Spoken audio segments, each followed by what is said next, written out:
Before he was a Heisman winner, national champion, and the #1 overall pick in the NFL draft, Joe Burrow was sitting on the bench at Ohio State, stuck watching, waiting, and wondering if his moment would ever come. When you arrived at Ohio State, what were your expectations for the next 4 or 5 years?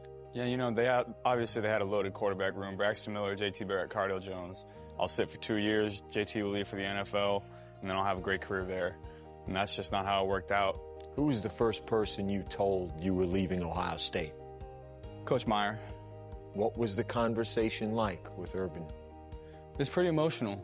They didn't want me to leave, and honestly, I didn't want to leave, but I thought it was best for my career. That was my first home. That's where I went to college first. That's where I graduated. That's where I learned to become a man on my own. He chose Ohio State because it was his dream school, but he was stuck. When he realized his only hope to see the field was to transfer, LSU gave him an offer to be their starting quarterback. Jesus sees you stuck in a similar spot, and he has an offer as well. And this is what it is.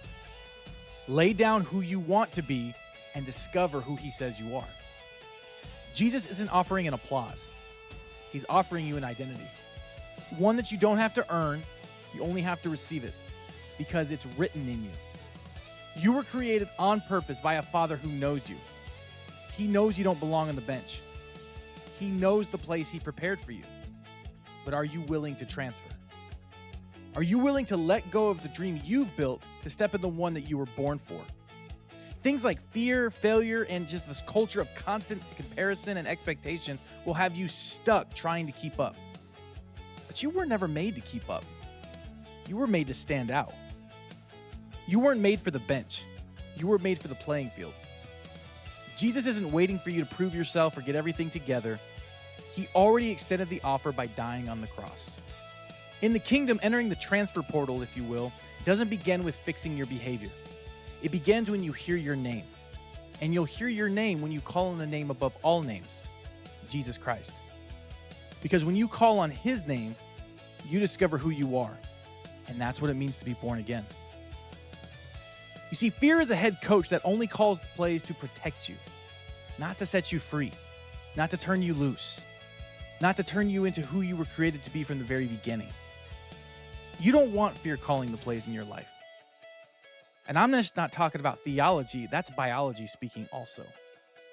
Biologically speaking, fear causes your brain to activate its survival center. We call it the amygdala. Your brain temporarily limits your ability to think deeply and ask meaningful questions like, who am I? Or what matters most? In essence, that blocks the kingdom because you're constantly stuck day after day, week after week, year after year in protection mode. You're only hearing the voice of fear that says, stay safe, don't risk, you're not enough. But when you remember who you are, fear no longer gets to call the plays in your life because you're walking in who God created you to be. And there's an unexplainable peace that comes with that.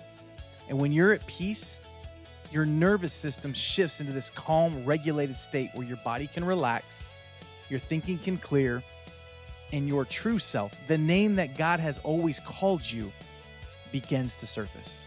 Peace creates this space where we can hear what's always been true. And you need to hear what's true about you. Not what fear says about you, but what God says about you. And when you hear that, you stop asking questions like, am I enough? Do I measure up? And you start asking, Lord, what's true about me in this moment? What do I need to know about this place, this space?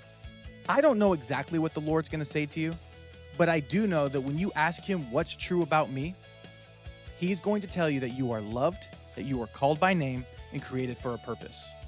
And that's where transformation begins. When you begin to believe that. You see, in the church, we're taught that our identity is built on getting it right or quoting the right verse or joining the right team, serving enough hours, attending enough sermons, and playing by these religious rules that we have created. Now, don't get me wrong. All of those things are good, but they are not your God-given identity. One of the things I always say is your identity is not door greeter number 2 every other week.